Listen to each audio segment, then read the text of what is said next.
I don't want to have a relationship with my boyfriend's family.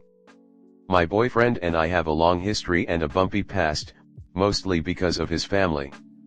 In the beginning of our relationship, my boyfriend told me after a few weeks that he loved me. It was the fastest moving relationship LVE ever had, but the most comfortable. I said I loved him too, and that was that. But a week later, he came back and said, I don't know if I really love you, I'm so confused on what I feel, etc. It hurt me pretty bad, but I was motivated to make him feel comfortable around me. The week after that, he told me he was sure he loved me, people were making him feel like he didn't, and we continued with our lives. I now think it's because his family told him that he doesn't actually love me. You'll see why the more you read. After facing that, I found out that his sister hated me. I made every effort to take her out with us so we could bond, but she was talking behind our backs to my boyfriend's best friend. His best friend eventually told me everything. She was saying that I was taking up too much of my boyfriend's time, I don't involve her enough, and she basically wanted my boyfriend to herself. I felt pretty weird about it, especially since never had a possessive relationship with my brother. 2 years later and she still talks about me to their mom. She still talks over me, ignores me, and makes me feel so small. I'm pretty sure she sees me as competition. She stated, I'm gonna make more money than you, I'm gonna have kids before you, I'm gonna graduate college before you, and I'm gonna get married before you. Her telling me these kinds of things makes me feel so weird, and again, so small. She also texted my boyfriend that she hates me about a month ago. His mom makes horrible remarks sometimes. She says how I gained a lot of weight, but I was anorexic before I met my boyfriend, and weighed 120 pounds 5 feet 6 inches when I met him. I'm now the average weight for my height, 135 pounds, and I have bigger boobs now, which I'm already not comfortable with yet. This year on my birthday, she threw me a party. I hate my birthday because of past abuse. Always want to have an easygoing, small birthday. I trauma dumped on her when she was talking about something similar, but I still gave her advice. She got mad and went inside for the night, leaving me alone outside. She ranted to my boyfriend about it and how I make everything about me.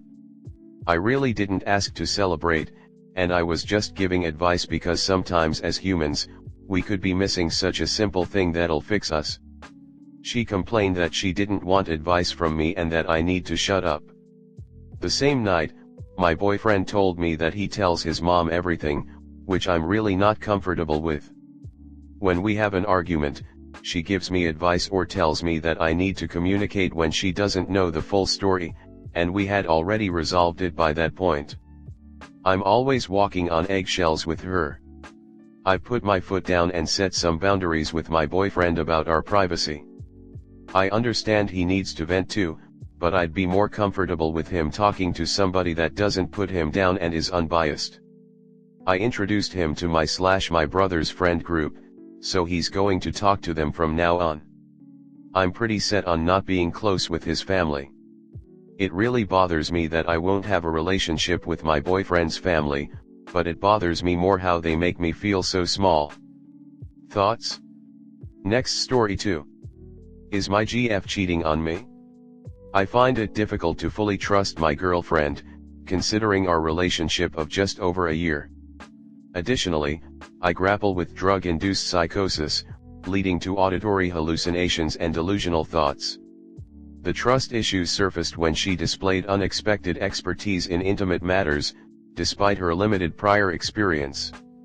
This led to suspicions, possibly stemming from self-projection, especially as she had recently left school and doubted my honesty upon my departure.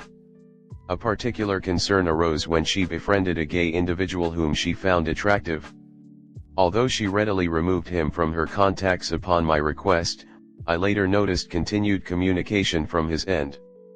Another point of unease was her new roommate, with whom she shared a housing arrangement aimed at aiding those with mental health challenges. A message referencing the roommate as tall prompted my concern. While our communication remained frequent, her return to her residence posed difficulties, as she needed to clean the house each time due to its disorderly state. Her move to live with me followed, accompanied by a somewhat awkward dynamic with her previous roommate. More recently, during a night out at a club, a conversation involving compromising actions for drugs led to an unsettling situation where she winked at a friend of mine. Upon confronting her, she denied the gesture, which has led me to consider the possibility of gaslighting. This situation is perplexing given her history of sexual trauma, raising questions about the motivation behind any potential infidelity. It's important to note her struggles with CPTSD. Despite these concerns, she has shown unwavering support during difficult times, even waiting hours outside my workplace when I was feeling low. Her willingness to comply with my requests, including agreeing to a lie detector test, which we haven't done yet, along with her dedication to my well-being, raises doubts about the possibility of her being unfaithful. I've also had suspicions of her involvement with my brother, who resides with us. While my suspicions have led to misunderstandings and conflicts, it's important to mention that our relationship has been marked by mutual abuse, both physical and emotional. Her recent eviction from my grandparents' house due to ongoing conflicts adds to the complexity of the situation. I confronted her about a perceived incident involving my friend, accusing her without evidence, which led to her jumping out of the car while moving. I subsequently helped her clean up, but my grandparents asked her to leave. Despite these challenges, she remains deeply in love with me, demonstrating her commitment through actions such as ensuring my well-being, encouraging positive behaviors, and maintaining a strong emotional connection. She's willing to stay by my side no matter what abuse I have put her through, even offering money for a taxi to go home when we have arguments. In light of these complexities, I'm grappling with the disparity between her actions and the suspicion of infidelity.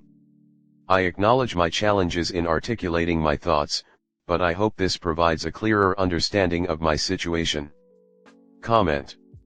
So she tries as often as she can to prove her innocence, is supportive, etc. She even took a lie detector test. She waits outside for hours. She seems deeply in love and in the commitment, while you always doubt her words, actions, behavior every minor moment you see. Preface, put down the thesaurus, it only makes you less understandable. Dude, I'll lay it down to you without flair, you're unhinged and she's as unstable as you are. You're getting jealous over gay men she describes as tall, men she winks at during a bantering conversation, of your own brother. You want to put her through a lie detector. Hell, if I understand you correctly, you've been abusing each other physically and emotionally, unless you were referring to your relationship with your brother, but then again you shouldn't probably live with him then. There's there's people jumping off cars. This relationship is a complete mess, and the fact she accepts even a tenth of what you're putting her through, and possibly returning in kinds, means her self-esteem is under the floor. I don't think either of you should be in a relationship and should instead focus on finding mental stability with the help of a therapist instead. Next story 3. I want to get married before I turn 30, but my BF says he's not ready. I want to get married before I turn 30, but my BF says he's not ready. So, we've been together for about 6 months now, and even though we're in a long-distance relationship with him living in Manhattan and me in DC, things are going well. We manage to see each other every weekend, with him visiting me in DC more often than me going to NYC. We both work remote, so we spend weeks at a time with each other. It's worth mentioning that he's the first person I've ever been with whom I've truly fallen in love with all my heart, and trust me, I'm not usually the sappy type. I absolutely adore my boyfriend, and I can't deny that I'm really looking forward to marrying him.